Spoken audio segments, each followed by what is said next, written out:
Hello আমার প্রিয় বন্ধুরা, আজ নানান ব্যঞ্জনে তোমাদের কাছে নিয়ে এসেছি লাউ ডোগা চচ্চড়ি। এখানে আমি লাউ ডোগাটাকে ভালো করে এখন কেটে ধুয়ে নিব এবং পাতাগুলোকে সব আলাদা করে ধুয়ে নিয়েছি। এভাবে আমার ধুয়ে নেওয়া হয়েছে। আর এখন এখানে সবজি নিয়েছি ঝিঙে, পটল, বেগুন, মিষ্টি কুমড়া, আলু, কাঁচা লঙ্কা, কাঁঠালের বিচি, টমেটো। আর এখন আমি ডালের বড়িগুলোকে একটু ভেজে নিচ্ছি। ডালগুলো ভেজে নিয়ে এখন একটু কড়াইতে তেল দিয়ে এখন এর মধ্যে দুটো শুকনো লঙ্কা আর তেজপাতা আর কালো জিরা ফোড়ন দিয়ে নিলাম। ফোড়ন দিয়ে নিয়ে এখন এর মধ্যে বিচি ছাড়িয়ে একটা টমেটো দিয়ে দিলাম,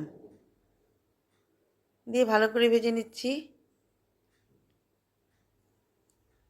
এখন আমি এর মধ্যে রসুন দিয়েছিলাম, যেটা স্কিপ হয়ে গেছে। রসুনটাকে ভালো করে ভেজে নিয়ে আমি এর মধ্যে সবজিগুলো দিয়ে দিলাম। সবজিগুলো দিয়ে সবজির মধ্যে লবণ দিয়ে এখন ভালো করে ভেজে নিচ্ছি। ভালো করে ভেজে নিয়ে এখন আমি এর মধ্যে লাউ ডোগাগুলো দিয়ে দেব। এখন আমি ধুয়ে রাখা লাউ ডোগাগুলো দিয়ে দিলাম এবং পরে আমি পাতাগুলোকে একটু পরে দেব। এখন এটা ভালো করে মিশিয়ে নিচ্ছি সবজিগুলোর সাথে। এর মধ্যে লবণ দেওয়াই আছিল। এখন এর মধ্যে আমি পাতাগুলোকে দিয়ে দিলাম। পাতাগুলোকে দিয়ে এখন একটু ঢেকে দিলাম। এখন ঢাকনাটা উঠিয়ে এখন আর একটু ভালো করে মিশিয়ে নিচ্ছি।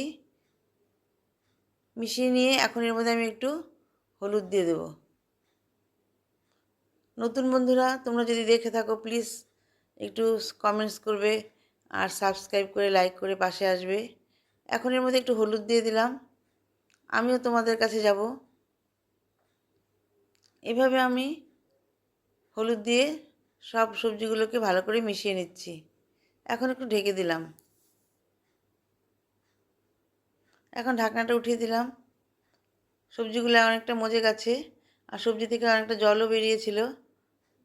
এখনও অল্প সামান্য জল আছে। এখন ভালো করে ডালের বড়িটাকে এর মধ্যে মিশিয়ে দিচ্ছি।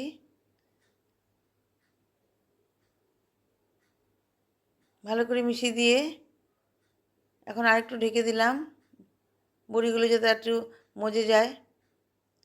এখন এর মধ্যে সামান্য চিনি দিয়ে দিলাম ঢাকনা উঠিয়ে, কারণ একটু মিষ্টি মিষ্টি হলে ভালো লাগে। আর তোমাদের যদি আরও মিষ্টি না খাও তাহলে দেবে না।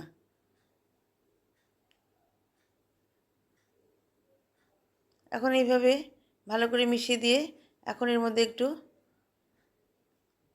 ভোগ চালের গুঁড়ো একটু ছিটিয়ে দিলাম।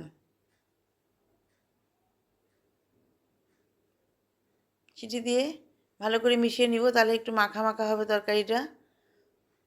এইভাবে আমার রান্নাটা কমপ্লিট হয়ে গেল।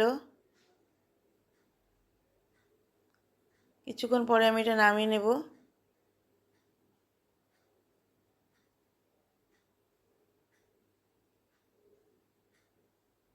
এভাবে এখন আমার রান্নাটা কমপ্লিট হয়ে গেছে। বন্ধুরা তোমরা যেন সবাই ভালো থাকো এবং সুস্থ থাকো এই কামনা করে আমার এই লাউ ডোগা চচ্চড়িটা কমপ্লিট হয়ে গেল। নমস্কার।